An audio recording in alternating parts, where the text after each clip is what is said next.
नमस्कार दोस्तों। आज अपन इस वीडियो में बात करने वाले हैं ऑन्डेनसेट्रॉन टेबलेट्स के बारे में। दोस्तों, ऑन्डेनसेट्रॉन जो टेबलेट्स होती है वो अपनी बॉडी में जाके उन केमिकल मैसेंजर्स को, उन केमिकल कंपोजिशन के सीक्रेशन को इनहिबिट कर देती है, उनको रोक देती है, जो कि रिस्पॉन्सिबल होते हैं अपनी बॉडी में वोमिटिंग करवाने के लिए या फिर नोजिया करवाने के लिए, मतलब उल्टी करवाने के लिए या फिर जी मचलाने के लिए। जो केमिकल कंपोजिशन सीक्रेट होते हैं अपनी बॉडी में, उन केमिकल्स को ब्लॉक कर देती है ये दवा, ताकि अब अपने को वोमिटिंग ना हो, उल्टी ना हो या फिर जी मचलाने की शिकायत ना हो।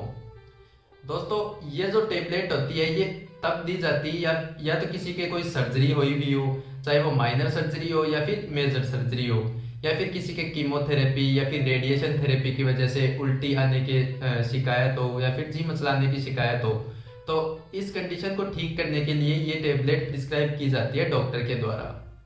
इसके अलावा अगर किसी कोई भी दवा होती है उसके साइड इफेक्ट या फिर उसकी टॉक्सिसिटी के कारण अगर वोमिटिंग आ रही हो या फिर नोजिया, जी मचलाने की शिकायत हो रही हो, तो इस कंडीशन में भी ये दवा दी जाती है ताकि उल्टी को रोक सके और जी मचलाने की जो शिकायत है वो दूर हो सके।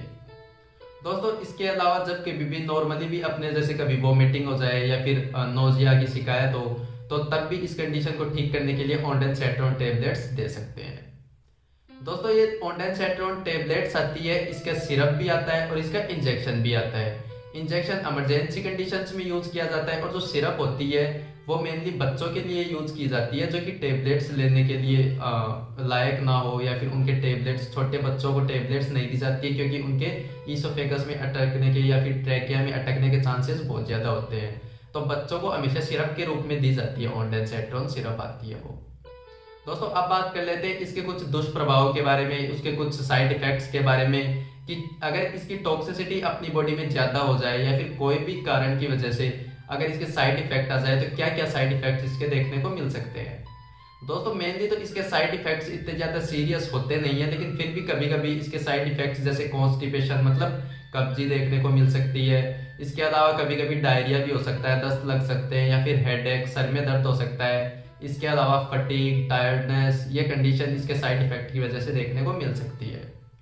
तो जब कभी भी साइड इफेक्ट देखने को मिले तो घबराने वाली कोई बात होती नहीं है, अपने आप रिजोल्व हो जाते हैं। जैसे जैसे दवाई की जो मेडिसिन होती है उसका इफेक्ट कम होता रहता है अपनी बॉडी में, वैसे वैसे इसके साइड इफेक्ट भी खत्म हो जाते हैं।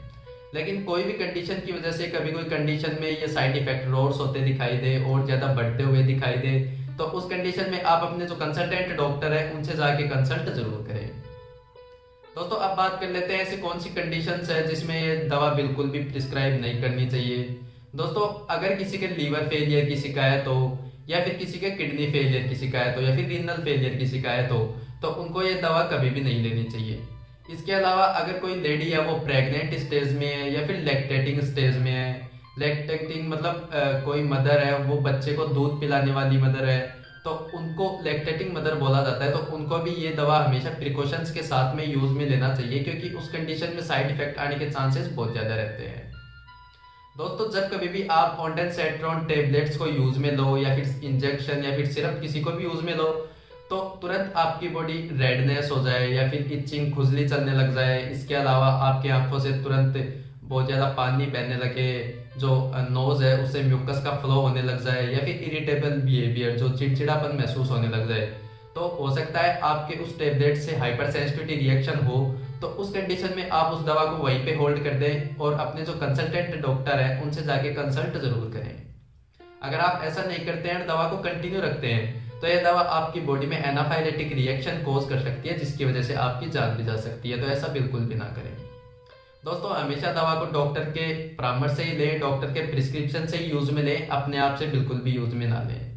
वीडियो थोड़ी भी इंफॉर्मेटिव लगी हो, थोड़ी भी नॉलेजेबल लगी हो, तो वीडियो को लाइक एंड कमेंट जरूर कर दें। चैनल को सब्सक्राइब करना ना भूलें। Thank you.